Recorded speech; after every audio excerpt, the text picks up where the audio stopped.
Bismillahirrahmanirrahim. Assalamualaikum warahmatullahi wabarakatuh. Izin memperkenalkan diri.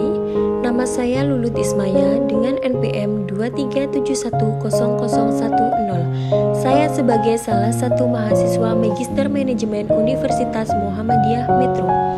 Di sini saya akan menyampaikan jawaban soal UTS mata kuliah perilaku organisasi dengan dosen pengampu Bapak Dr. Febrianto SEMM.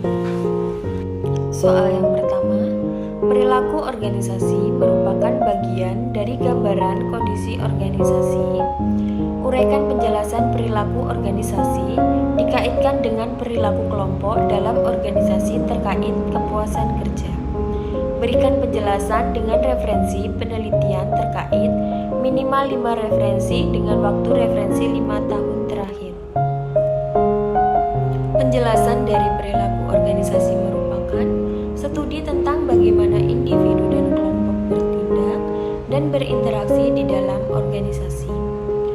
Perilaku organisasi merupakan bagian penting dari gambaran kondisi organisasi karena perilaku organisasi mencerminkan bagaimana proses struktur, budaya, dan dinamika di dalam organisasi berjalan.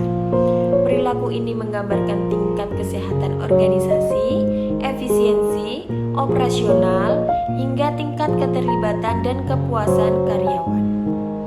Aspek-aspek perilaku organisasi dibagi menjadi 7. Yang pertama, komunikasi yang efektif. Yang kedua, kepemimpinan yang mendukung. Yang ketiga, budaya kerja yang positif. Yang keempat, dukungan dan hubungan antar kolega.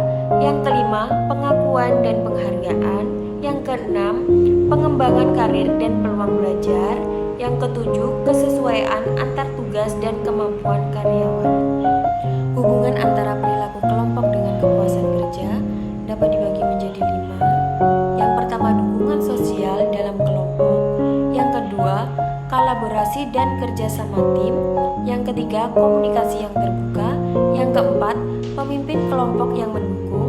Yang kelima, keselarasan tujuan dan tanggung jawab.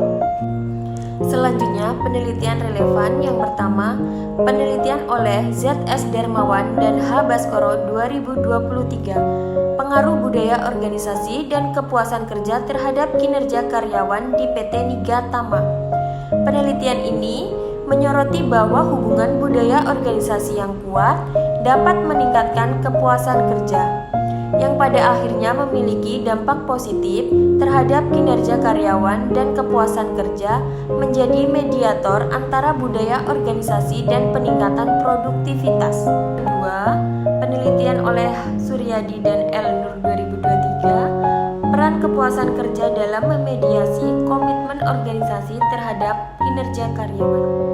Penelitian ini menjelaskan bagaimana kerja dapat menjadi jembatan antara organisasi dan kinerja, menunjukkan bahwa ketika karyawan merasa puas, maka akan lebih berkomitmen terhadap organisasi yang berdampak positif pada pencapaian kinerja yang lebih tinggi. Selanjutnya, penelitian yang ketiga yang diteliti oleh R. Anwar dan P. Wijayan 2023, peran gaya kepemimpinan dan budaya organisasi dalam meningkatkan komitmen organisasi. Penelitian ini menunjukkan bahwa gaya kepemimpinan yang baik dan budaya organisasi yang mendukung meningkatkan komitmen organisasi, yang pada akhirnya dapat meningkatkan kepuasan dan performa karyawan secara menyeluruh. Penelitian yang keempat diteliti oleh Hidayat dan Ar-Rasyid 2023, pengaruh komitmen dan kepuasan kerja terhadap OCB di BPR Makassar. Penelitian ini memiliki hubungan pengaruh yang positif dan signifikan terhadap perilaku OCB, perilaku melebihi ekspektasi kerja, yang menunjukkan karyawan dengan kepuasan tinggi cenderung berperan lebih tinggi dalam organisasi. Penelitian yang kelima diteliti oleh F. Santoso dan R. Saputra, peran nilai, sikap, dan kepuasan kerja dalam konteks organisasi. Penelitian ini menjelaskan kepuasan kerja dapat memperkuat komitmen dan keselarasan antara nilai individu dengan tujuan organisasi. selanjutnya, soal yang kedua, perilaku organisasi secara keseluruhan adalah sikap sumber daya manusia dalam lembaga.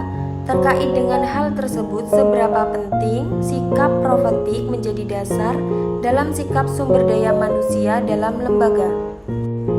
Sikap profetik merupakan sikap yang mengarah pada kenabian. Sikap profetik mempunyai unsur penting dalam tatanan kehidupan, terutama perekonomian dan perbaikan mental masyarakat. Hal tersebut disebabkan Nabi Muhammad sebagai contoh yang baik dalam segala aspek kehidupan. Kepemimpinan profetik adalah model kepemimpinan yang diperankan oleh seseorang pilihan Tuhan Nabi untuk membantu umat manusia dari jalan kegelapan, ulamat yang berarti ketidaktahuan, penghinaan, keterbelakangan, kesewenang-wenangan, oligopoli, anarki, ketidakstabilan, materialisme, penistaan agama, dan lain-lain terhadap jalan cahaya nur yang berarti kebenaran dan sains untuk pengembangan kehidupan manusia. Maka pada intinya kepemimpinan profetik merupakan suatu cara memimpin guna mempengaruhi seseorang dengan merujuk pada prinsip dan sifat kenabian. Kepemimpinan profetik dapat dimaknai sebagai kepemimpinan yang didasarkan kepada nilai-nilai kenabian sebagai utusan Allah. Kepemimpinan yang dicontohkan oleh Nabi dan Rasul dengan mengikuti petunjuk Allah Subhanahu wa Ta'ala melalui pedoman hidup Al-Quran merupakan kepemimpinan yang memiliki pengaruh terhadap umat manusia.